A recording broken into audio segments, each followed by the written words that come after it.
everyone. Once again, good morning. Good morning, sir.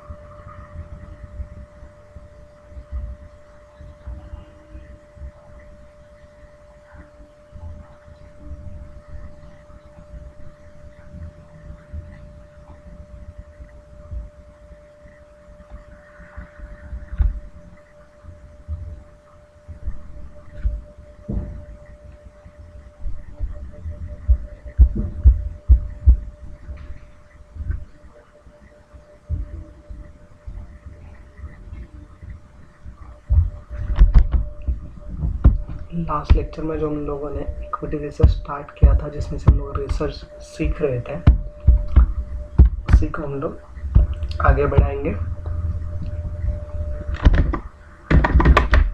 Last lecture में हम लोगों ने इक्विटी रिसर्च के लिए रिसर्च का introduction, concept of research, characteristics ये देखे थे। अब हम लोग नेक्स्ट जो टॉपिक है उसको देखेंगे, उसे पढ़ेंगे। That is objectives of research. क्या क्या ऑब्जेक्टिव्स होते हैं अगर हम लोग रिसर्च करते हैं, तो कौन कौन से तरह के ऑब्जेक्टिव्स होते हैं, या फिर हमें किस तरह से रिसर्च के लिए काम करना होता है, इससे रिलेटेड इंफॉर्मेशन है, राइट। तो उसमें पहले देखते हैं, before conducting a market research the research objectives need to be defined. पहले हम लोग जो कोई भी रिसर्च करने वाले हैं, मार्केट रिसर्च करने वाले हैं, उसका जो ऑब्जेक्टिव्स होंगे, क्या हम लोग किस तरह से ऑब्जेक्टिव होंगे, कौन कौन से तरीके का अटेंशन होगा, किस तरह से हम लोग उनके लिए पर्टिकुलर डेटा कलेक्शन करेंगे, कहाँ से डेटा कलेक्शन करेंगे, उन ऑब्जेक्टिव्स को सेटिस्फाई करने के लिए लोग क्या क्या मेथड रखेंगे, उन सभी ऑब्जेक्टिव्स को पहले डिफाइन करना ज़रूरी होगा। The reason to pay attention to research objective is because these objectives define the scope of the study। मतलब जो कुछ भी हम लोग कंटिन्यूसली स्टडी करने वाले हैं या उस पर्टिकुलर एरिया को रिसर्च करने वाले हैं, उनकी जो ओवरऑल स्कोप, एरिया, साथ ही साथ में हमारी जो वे ऑफ रिसर्च एनालिसिस होगी, वो सब कुछ इन पर्टिकुलर ऑब्जेक्टिव्स में डिफाइन होती है। कुछ पॉइंट्स नीचे दिए हुए हैं, वो एक बार देखते हैं हम लोग। To gain the familiarity with a phenomenon और to achieve a new insights into it. मतलब जो नई कुछ इंफॉर्मेशन होगी या फिर कुछ हमारी एग्जिस्टिंग इंफॉर्मेशन होगी, उनसे फेमिलियर होने के लिए हम लोग रिसर्च ऑब्जेक्टिव्स ऑफ रिसर्च रखते हैं, राइट। जैसे कि फॉर एग्जांपल, अगर हम लोग किसी पर्टिकुलर कंपनी से रिलेटेड या किसी पर्टिकुलर एजुकेशन इंस्टीट्यूट से रिलेटेड अगर हम लोग रिसर्च कंडक्ट कर रहे हैं, तो रिसर्च कंडक्ट करते वक्त हमारा जो ओवरऑल स्कोप होगा, जो एरिया होगा, उसे टारगेट करने के बाद हम उस पर्टिकुलर इंस्टीट्यूट को स्टडी करने के बाद हमें क्या फाइंडिंग्स चाहिए, या फिर किस तरह की फाइंडिंग्स हमें मिल सकती है, या फिर किस तरह के हमें सजेशंस या प्रॉब्लम्स एस्पेक्ट्स वहाँ पे दिख सकते हैं। जैसे कि फॉर एग्जांपल, अगर कोई एजुकेशनल इंस्टीट्यूट, उनके अंडर चलाए जाने वाले कोर्सेज के बारे में हम लोग रिसर्च कर रहे हैं, तो हमारा ऑब्जेक्टिव कुछ इस तरह से हो सकता है, to identify the linkages between the industrial standards or industrial requirements and the courses taught in the educational institute। मतलब एजुकेशन इंस्टीट्यूट में जिस तरह के कोर्सेज पढ़ाए जा रहे हैं, उनका और आउटसाइड एक्चुअल मार्केट एनवायरनमेंट में जो इंडस्ट्रियल रिक्वायरमेंट्स होती है, उनका कोई रिलेशनशिप है या नहीं।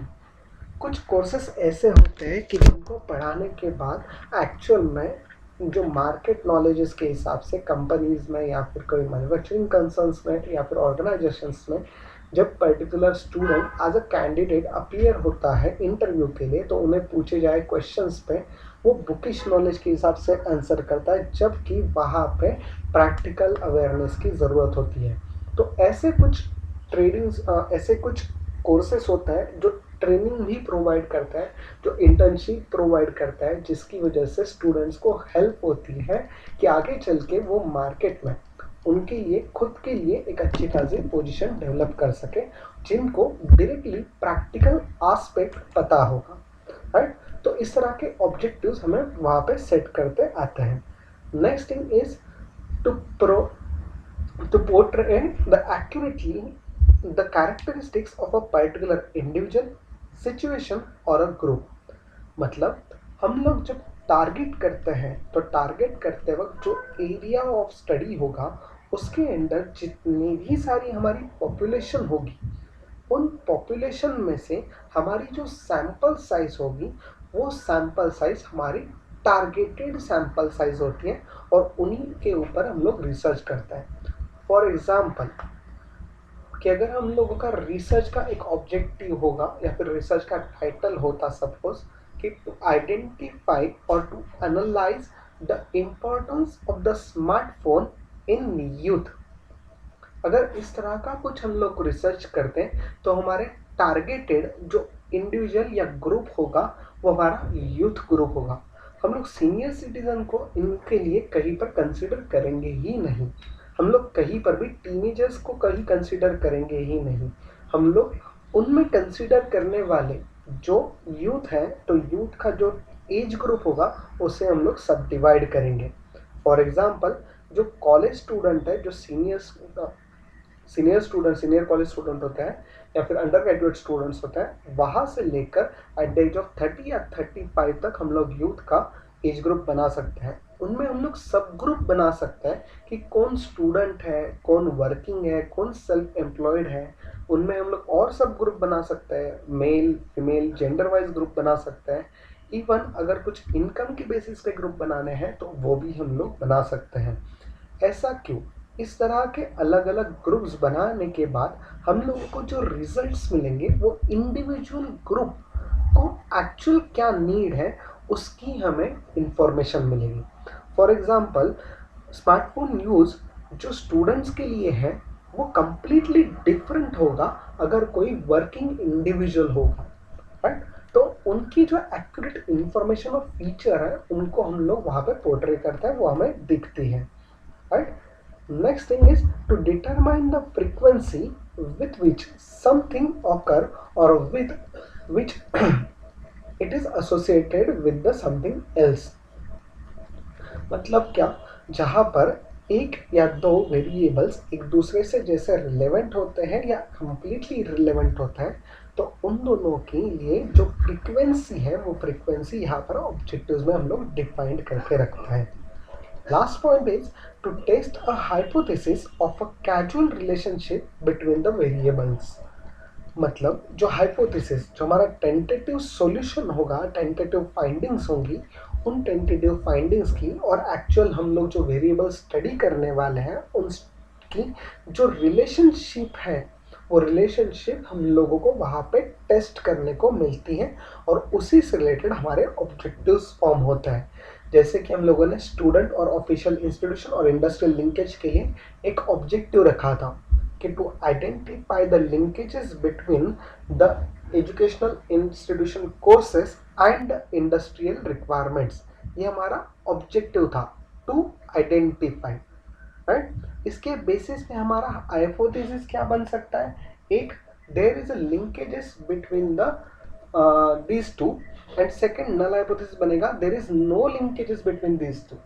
तो हम लोग जब डेटा कलेक्ट करेंगे, इंफॉर्मेशन कलेक्ट करेंगे, अब इंफॉर्मेशन कलेक्ट करते वक्त हमारे रिस्पोंडेंट्स कौन होंगे इस केस में? पहली चीज़, पहले रिस्पोंडेंट्स होंगे एक्चुअल स्टूडेंट्स, दूसरे जो हमारे एजुकेशनलिस्ट है वो, और तीसरे जो हमारे इंडस्ट्रियल एक्सपर्ट्स हैं वो।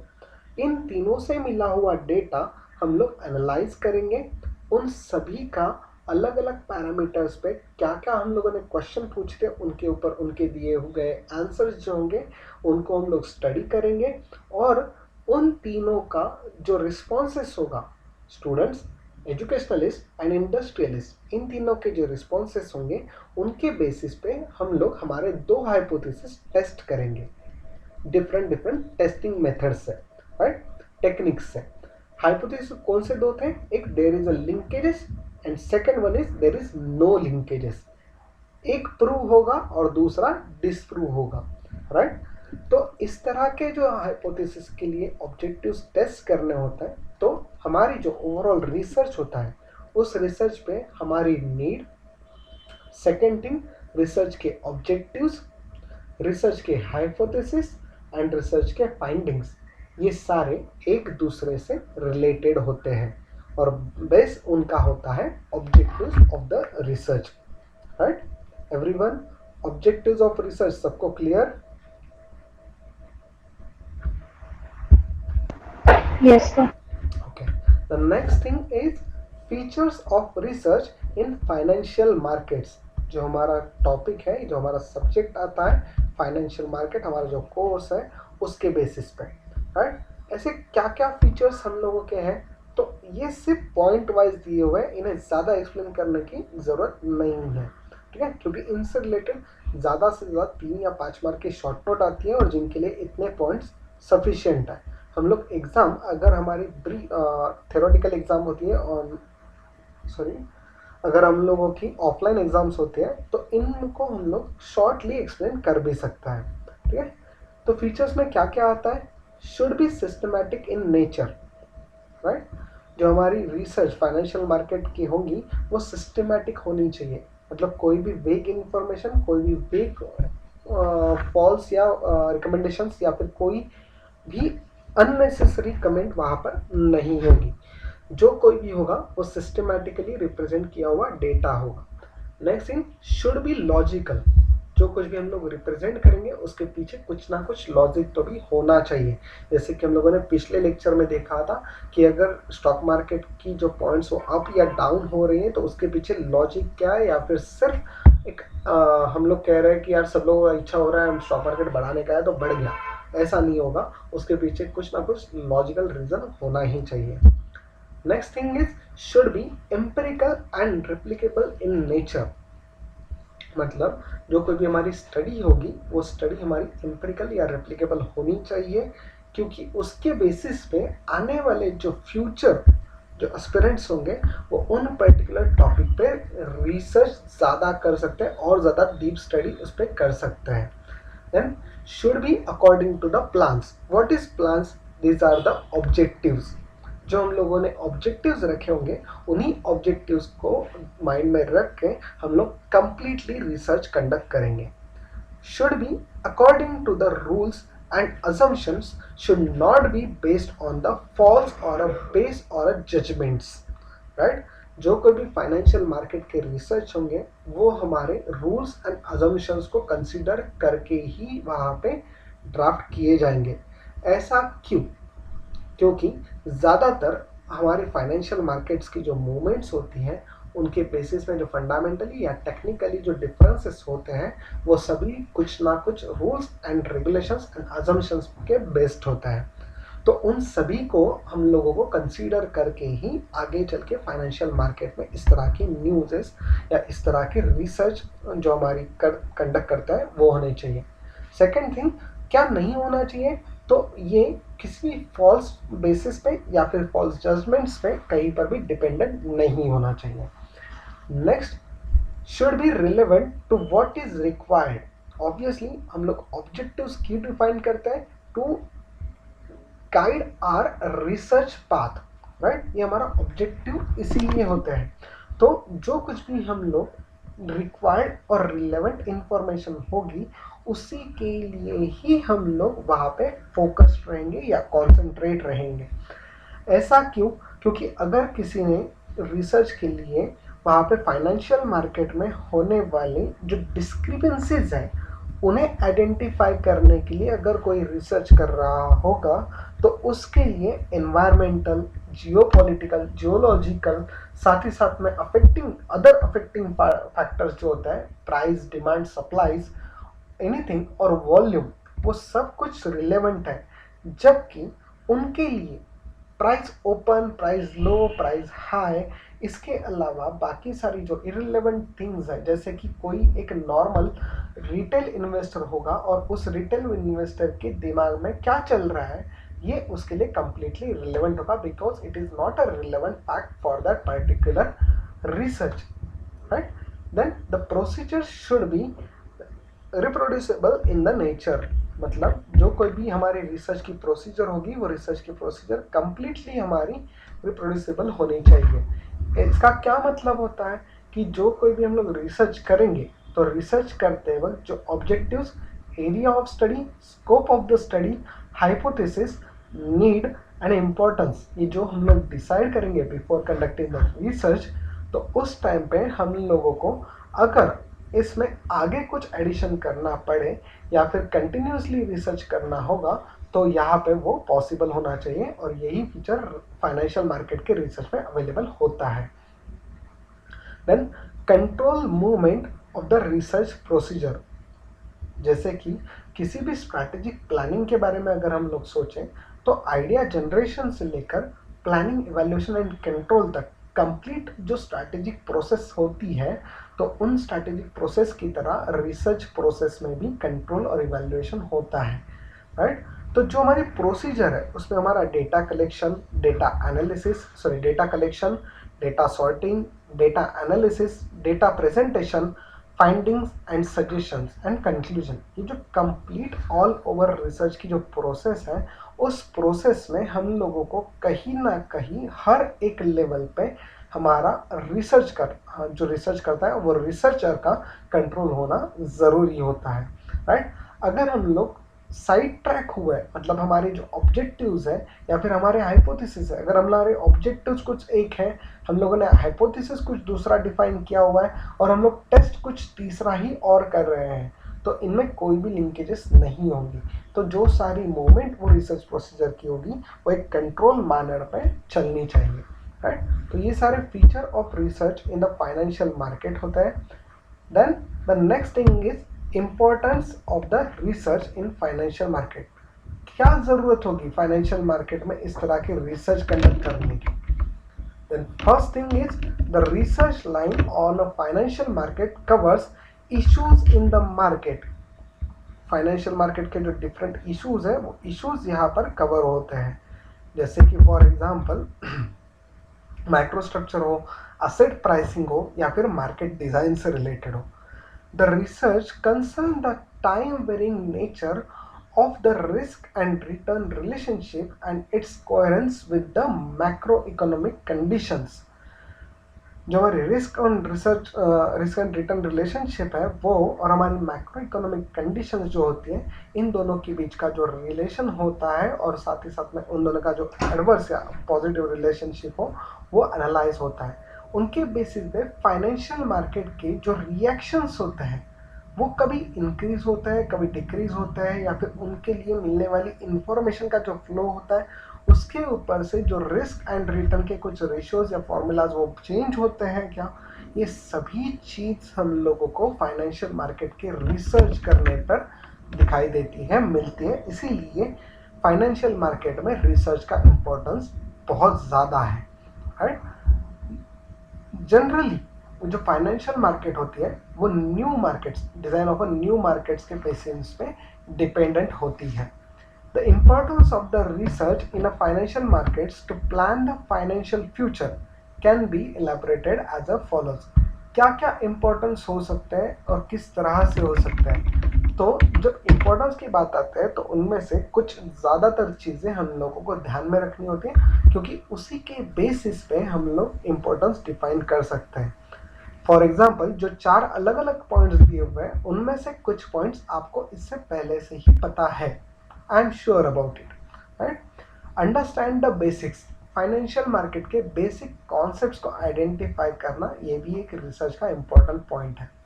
Use additional building blocks, find the right tools and draw the conclusions to support the investing strategy. ये सारी इंपॉर्टेंट चीज़ें हमारी फाइनेंशियल मार्केट के रिसर्च में इन्वॉल्व होती है।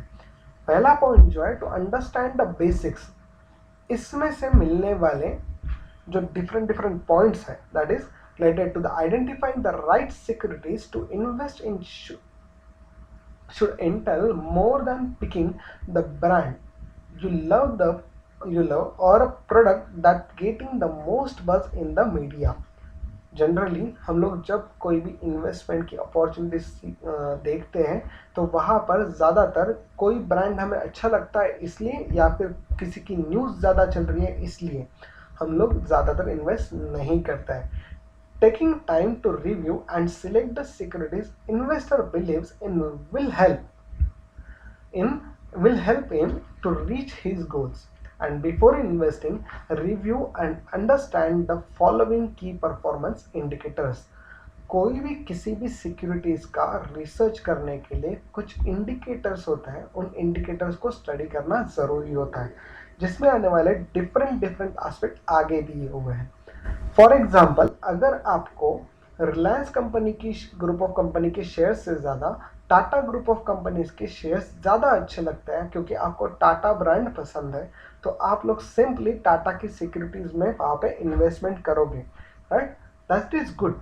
बट वहाँ पर इन्वेस्ट करते वक्त आप लोग रिसर्च करके, मार्केट एनालिसिस करके इन्वेस्ट करते हो या फिर ऐसे ही वेगली जस्ट हमारी गट फीलिंग है इसलिए करते हो, ये डिपेंड करता है, राइट? तो इम्पोर्टेंस जो आता है वो रिसर्च का यहाँ पर आता है कि एक्चुअल में हमें हमारे टारगेट, हमारे गोल्स अचीव करने हैं, इसके लिए रिसर्च इम्पोर्टेंट होगा, right? So next thing is what which is related to the all this points of the basics. और बेसिक्स में कौन कौन से पॉइंट्स आते हैं, तो कुछ इस तरह से।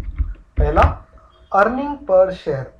एवरीवन, आप लोगों को अर्निंग पर share, price to earnings, price to sales, price to book, quarterly dividends और एनुअल डिविडेंड यील्ड, ये 6 पॉइंट पहले से पता होंगे, ऐसा मैं समझ के चलता हूँ। अगर नहीं तो यस और नो में आंसर बताओ कि आपको ये पहले से पता है, कभी सुने ये नाम? Everyone? Yes, sir. Okay, Yes, sir. चलो वन साइड लेक्चर लेने से अच्छा हमें 6 पॉइंट्स मिले हैं, तो थोड़ा सा डिस्कशन करते हैं। What is EPS, what is earning पर शेयर?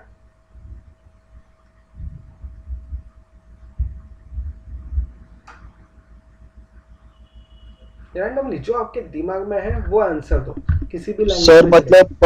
मतलब equals to added by the number of shares. Please come again, क्योंकि आपका वॉइस थोड़ा ब्रेक हो रहा था।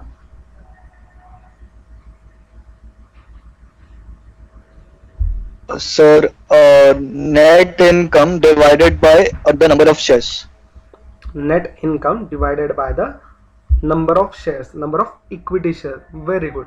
अर्निंग पर शेयर, जिसके नाम में ही दिया है, earnings divide by the total number of shares will give us the actual EPS of the company. ये ईपीएस जो होता है ये कुछ इसी तरह से काम करता है, राइट? कि हम लोगों के पास्ट 12 मंथ्स के लिए जो कोई भी हमारी अर्निंग्स की ट्रेंड्स होंगी, उन अर्निंग्स को कंसीडर करके जो ईच डिफरेंट कंपनीज को हम लोग रिसर्च कर रहे हैं, उनके बारे में पब्लिक इन्वेस्टर के लिए कितना ईपीएस अर्निंग उन्हें मिलता है वो हम लोग कंसीडर करते हैं।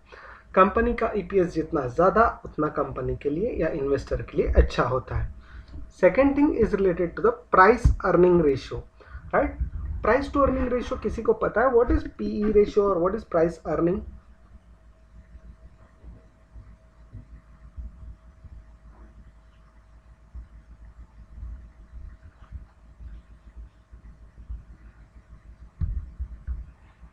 Price per share divided by earnings per share. Very good. So it tells right. Price you about overvaluation or the undervaluation of the company. Very good. जो हमारी कंपनी की मार्केट प्राइस होती है वो, और जो कंपनी की हमारी अर्निंग्स होती है, ईपीएस होती है वो, इनको हम लोग कंपेयर करते हैं, राइट? जो करंट स्टॉक प्राइस होगी वो करंट स्टॉक प्राइस और अर्निंग्स पर शेयर, ये दोनों भी हम लोग कंपेयर करते हैं, जिसके बेसिस पे ओवर वैल्यूएशन या अंडर वैल्यूएशन हम लोग यहाँ पे आइडेंटिफाई कर सकते हैं। Very good answer. Next, price to sales. Price to sales होता क्या है? It is calculated by dividing the current price per share by the company's revenue per share. मतलब रेवेन्यू मतलब क्या होता है? जो हम लोग सेल्स रेवेन्यू जनरेट करते हैं, ओवरऑल रेवेन्यू जो जनरेट करते हैं वो मतलब होता है हमारा सेल्स रेवेन्यू, राइट? तो रेवेन्यू हम लोग यहाँ पर शेयर से डिवाइड करते हैं। कोई अगर इन्वेस्टर होगा तो वो इन्वेस्टर के लिए efficient efficient look of the company revenues, अगर रेवेन्यू अच्छा होता है तो रेवेन्यू अच्छा होने की वजह से हमारे ओवरऑल जो अर्निंग्स होगी वो भी अच्छी ही होगी, ऐसा हम लोग समझ के चलते हैं, राइट। कोई हमारे एक्सपेंसेस हो या फिर डेट्स हो वो यहाँ पर प्राइस टू सेल्स में कंसिडर नहीं होते हैं। तो ये भी हमारा एक तरीका होता है कि जहाँ पे हम लोग अलग लेवल पे जाकर रिसर्च कंडक्ट कर सकते हैं, कंप्लीट कर सकते हैं, ठीक है। The next thing is price to book. किसी को पता है what is price to book?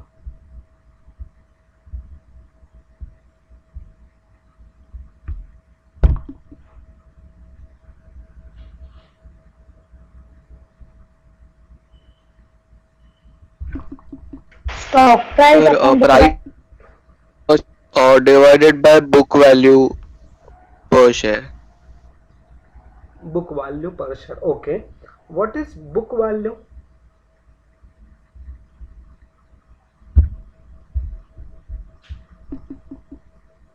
Sir, book value is the face value. Book value is the face value. Is it correct? Anyone?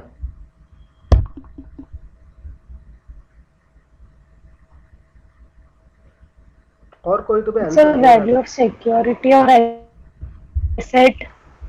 Value of the security और the asset, okay Set of a company. Okay, asset of the company. अच्छा, आपने intrinsic value नाम सुना है कभी? Intrinsic value और net Yes. Asset value, No. Right. Book value Yes, sir. मतलब जो हमारे बुक्स में हमारे पर्टिकुलर शेयर्स की मिलती है वो वैल्यू।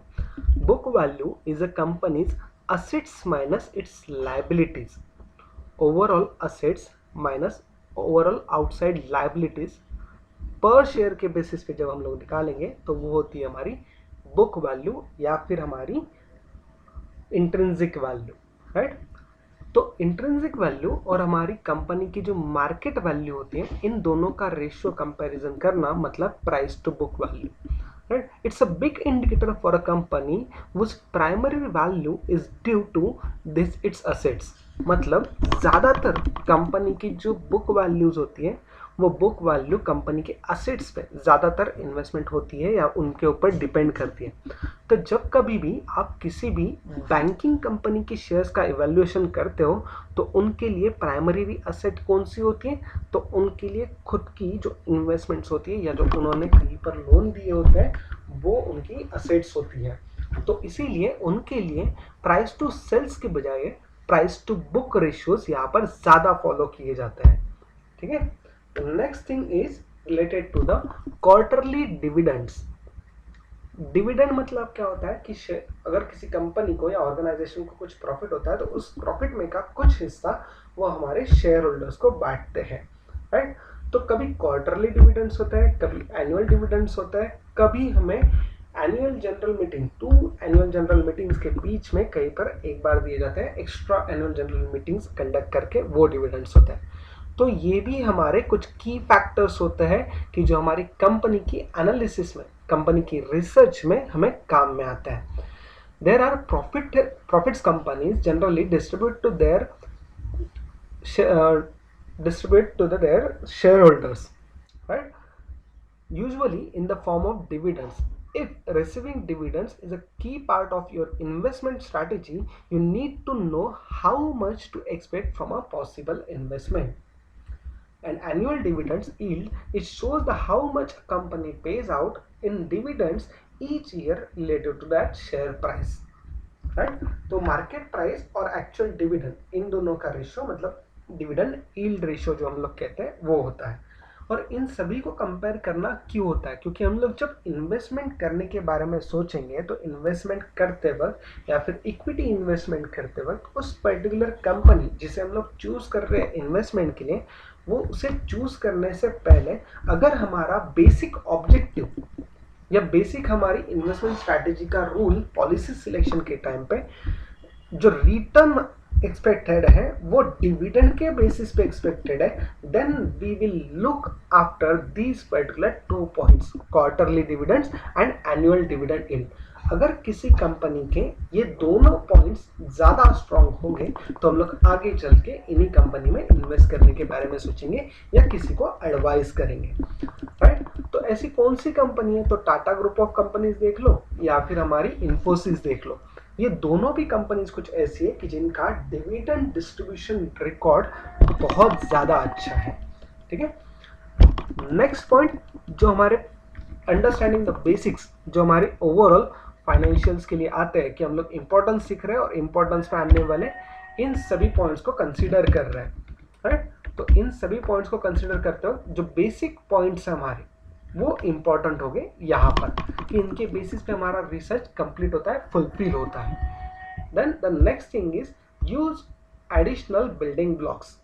एडिशनल बिल्डिंग ब्लॉक्स मतलब कौन से होंगे, अगर हम लोगों के पास में पहले बेसिक इन्फॉर्मेशन है तो बिल्डिंग ब्लॉक्स में एडिशनली कुछ इस तरह के पॉइंट्स हम लोगों को देखने को मिलते हैं जो कि हमारे पब्लिक फाइनेंशियल स्टेटमेंट और कंपैरेटिव परफॉर्मेंसेस से मिलते हैं। What is public financial statements? Overall company का जो एनुअल रिपोर्ट होता है उसमें जो हमारी इनकम स्टेटमेंट, बैलेंस शीट दी जाती है वो हमारे पब्लिक फाइनेंशियल स्टेटमेंट कहलाते हैं, राइट। तो इन्हीं पब्लिक फाइनेंशियल स्टेटमेंट के बेसिस पे हम लोग डिफरेंट एस्पेक्ट्स वहाँ पे जनरेट कर सकते हैं और रिसर्च में हमें वो रिसर्च के बेसिस पे हमें वो इम्पोर्टेंट पॉइंट के हिसाब से साबित हो सकता है। Once the investor understands the popular metrics used to measure investment performance, he may expand his resources to include more in-depth company research. Such type of information helps an investor understand a company's performance and investment potential. जो हम लोग normally किसी भी research company में investment करने के लिए different companies को शॉर्टलिस्ट करेंगे डिफरेंट एस्पेक्ट्स से, तो उनके बेसिस पे उससे कम जो लेवल होगी तो वो होगी हमारी फिर शॉर्टलिस्ट किए हुए कंपनी के लिए और इन डेप्थ नॉलेज के लिए हम लोग उनके फाइनेंशियल स्टेटमेंट्स और साथ ही साथ में कंपैरेटिव परफॉर्मेंसेस भी एनालाइज करेंगे। और ऐसे कौन से होंगे फाइनेंशियल स्टेटमेंट्स में आने वाले, तो फाइनेंशियल स्टेटमेंट्स मतलब overall information about the company's performance, company's financial performance and future expectation और future prospectus of the company, जो हमारे कंपनी के एनुअल रिपोर्ट में हमें देखने को मिलती है। Although these documents are often chock full of the information, it can sometimes be buried deep in the filings. कभी कभी ऐसे होता है कि विंडो ड्रेसिंग या सीक्रेट रिजर्व की वजह से, विंडो ड्रेसिंग्स या सीक्रेट रिजर्व्स की वजह से कुछ इस तरह के जो फाइनेंशियल स्टेटमेंट से या फाइनेंशियल पोजीशन में से हम लोग जो इंफॉर्मेशन कलेक्ट करते हैं उसमें से हम लोगों को शायद कहीं ना कहीं वहाँ पर फॉल्स आंसर्स या फॉल्स रिप्रेजेंटेशंस देखने को मिल सकते हैं, राइट। नेक्स्ट आते हैं जो कि कंपैरेटिव परफॉर्मेंसेस होते हैं। कंपैरेटिव परफॉर्मेंस मतलब कौन सा, कंपैरिजन हम लोग अलग अलग लेवल पे कर सकते हैं। Many investor wants to know how the company ranks in terms of it competitors. जो कंपिटिटर्स होंगे, अदर कंपिटिटर्स होंगे, उन कंपिटिटर्स के बेसिस पे हम लोग हमारी कंपनी जो सिलेक्टेड होते हैं वो किस तरह से परफॉर्म कर रहे हैं उसे हम लोग एनालाइज करते हैं, जिससे हम लोग सेक्टर कंपैरिजन कहते हैं। फॉर एग्जांपल अगर हम लोगों को SBI बैंक का कंपैरिजन करना है तो SBI बैंक का कंपैरिजन हम लोग रिलायंस इंडस्ट्री से नहीं कर सकते because these are two different sectors. तो SBI बैंक को हम लोगों को डिफरेंट बैंकिंग सेक्टर के अंडर आने वाली रेगुलर बैंकिंग एंड NBFCs को कंपेयर करना होगा, उनके साथ डिफरेंट पैरामीटर्स पे कंपेयर करना होगा। साथ ही साथ में जो हमारे म्यूचुअल फंड्स हो या फिर हमारी रिसर्च फर्म्स हो या इसके अलावा जो हमारी एक्सचेंज ट्रेडेड फंड्स हो, इनके बेसिस पे भी हम लोग इसका कंपैरिजन कर सकते हैं। कंपैरेटिव परफॉर्मेंस क्यों यूजफुल होता है? एग्जाम्पल के तौर पे अगर आप लोग देखोगे तो किसी सेक्टर का प्राइस अर्निंग रेशियो अगर ज़्यादा होगा और अगर पर्टिकुलर कंपनी जो उस सेक्टर से बिलोंग करती है और उनका फंडामेंटल स्ट्रॉन्ग है लेकिन PE रेशियो कम है, तो maybe there are chances कि PE रेशियो उनका भी बढ़ सकता है। Then we will find the prospectus in that particular company, right. तो यहाँ पर हम लोग कंपैरेटिव परफॉर्मेंस भी एक तरह का यूज कर सकते हैं। नेक्स्ट थिंग जो आते हैं हम लोग थर्ड पॉइंट पे, which is related to the find the right tools. जो टूल्स हम लोग यूज करते हैं उसके लिए भी हम लोगों को कंसीडर करना होता है। रिसर्च हमें उसमें हेल्प करता है। कैसे? Investor finds free tools, that is tutorials, research and education to help the beginner to advanced investor make the smarter decision through it. These types of resources often insight to how the market or a sectors or a company's investors is interested is performing on a given day or a over time. Right tools का मतलब जो कोई भी हमारे investment के लिए या फिर रिसर्च के लिए different tools and techniques use की जाती है, उनके लिए अवेलेबल मार्केट में एनालिसिस के पॉइंट ऑफ व्यू से डिफरेंट रिसर्च टूल्स अवेलेबल होते हैं। चाहे वो फिर टेक्निकल रिसर्च टूल्स हो या फिर फंडामेंटल रिसर्च टूल्स हो, उन सभी अलग अलग टूल्स को इस्तेमाल करके हम लोग यहाँ पर अच्छी खासी वहाँ रिसर्च कंडक्ट कर सकते हैं। Then the next one is the fourth point, that is related to the draw the conclusions to support the investing strategy. Research हमें आगे इंपॉर्टेंस क्यों होता है? क्योंकि there are many ways an investor can use research tool to make a more informed investing decisions. Taking a look at a company's analyst rankings and reviewing the company's news can provide additional background on the potential investment. Normally जितना हम लोग overall research करते हैं उसके साथ साथ overall company की जो बाकी दूसरों की राय है, साथ ही साथ में सपोज फॉर एग्जांपल अगर हम लोगों को लगता है कि टाटा मोटर्स ये एक अच्छी कंपनी है और उसमें इन्वेस्टमेंट करना चाहिए, ऐसे हमारे पर्टिकुलर रिसर्च के हिसाब से फाइंडिंग्स हमें मिला है, ऐसा फाइंडिंग्स और कोई दूसरी एनालिसिस फर्म या एनालिसिस रिसर्च फर्म इनका भी ऐसा कुछ कहना है क्या, तो वो हमें सपोर्ट करते हैं कि हमारी पर्टिकुलर कंक्लूजन सही हो सकती है। Right? This helps an investor to arrive at his own conclusions and may help him become a more informed and confident investor. जब हम लोगों को हमारी खुद की रिसर्च कह रही है कि इस पर्टिकुलर इन्वेस्टमेंट हमारे लिए प्रॉफिटेबल हो सकती है और साथ ही साथ में ऐसे अलग अलग कुछ चैनल से भी हमें सपोर्टिंग इंफॉर्मेशन मिल रही है, then we can do that particular investment in such a manner to with an objective to gain a higher returns. Conducting a research in a financial market is not just helpful, it is essential to success. Obviously, why it is essential to success? क्योंकि अगर हम लोगों ने कहीं पर investment financial market के किसी भी इंस्ट्रूमेंट्स में या किसी भी इन्वेस्टमेंट व्हीकल्स में हम लोगों ने बिना कुछ स्टडी किए इन्वेस्टमेंट की, तो हमें लॉसेस होने के चांसेस ज़्यादा हो सकते हैं। तो ऐसे चांसेस कम करने के लिए या अवॉइड करने के लिए रिसर्च करके इन्वेस्टमेंट करना ज़्यादा हेल्पफुल रहेगा, राइट? तो जाके हम लोगों को अच्छे खासे रिटर्न मिल सकते हैं। नेक्स्ट पॉइंट जो है हमारा which is related to the types of research, right? कितना टाइम हुआ है? 11:43. Okay, will stop here. Types of research and formulation of the research problem हम लोग नेक्स्ट लेक्चर में पढ़ेंगे, क्योंकि अगर आज पढ़ा दिया तो वो ज़्यादा ओवरडोज हो जाएगा कंप्लीट अबाउट द रिसर्च। तो टिल नाउ हम लोगों ने अभी तक introduction, concept of research, characteristics, objectives, features and importance पढ़े हैं। टाइप्स और फॉर्मुलेशन हम लोग नेक्स्ट लेक्चर में पढ़ेंगे। ओके एवरीवन, अभी तक किसी को कोई doubt? Yes or no? No, sir. No, sir. Okay. ठीक है। Everyone,